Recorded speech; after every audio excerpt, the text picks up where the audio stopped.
कहानी की शुरुआत होती है एक बेहद हसीन पल से। अचानक अपना शॉर्ट्स फेंका और बिना कुछ कहे सीधे उस गहरे अंधेरे खाई में छलांग लगा दी।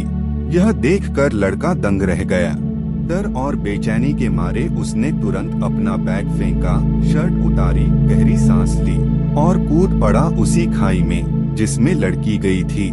नीचे पानी था। वो तुरंत सतह पर आया और चारों ओर नजरें दौड़ाई, पर लड़की का कहीं अता पता नहीं था। और तभी उसे एक काली परछाई दिखती है। वह तेजी से तैरकर पास पहुंचता है। फिर दोनों पानी में मस्ती करने लगे।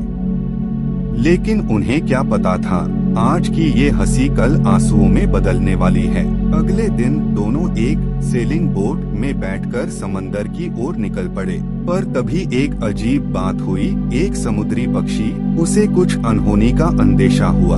वो फौरन केबिन में भागा, रेडियो चालू किया। एक शक्तिशाली तूफान उनकी ओर बढ़ रहा था। उन्होंने तुरंत यात्रा रोकने का फैसला किया और बोट को वापस किनारे की ओर मोड़ दिया। लड़के ने हर चीज की जांच पड़ताल की, लेकिन ये सब नाकाफी था। रात हुई और समंदर में बोट अब एक पत्ते की तरह डोल रही थी। लहरें इतनी ऊंची थीं कि जैसे किसी राक्षस का पंजा उन्हें निगलने आ रहा हो। तूफान, हिम्मत और मौत से लड़ाई। लड़का फिर भी शांत रहा। उसने गर्लफ्रेंड से कहा कि पाल सेल खोल दो, नहीं तो यही उन्हें डुबा देगा। लड़की ने बड़ी होशियारी से काम किया। तूफान की बीच में जान जोखिम में डालकर पाल को संभाला। पर तभी एक जबरदस्त लहर आई और मेन मास्ट को तोड़कर फेंक दिया। अब स्थिति बेकाबू हो गई। लड़की ने बोट को संभालने की कोशिश की, लेकिन एक और लहर उसे समंदर में खींच ले गई।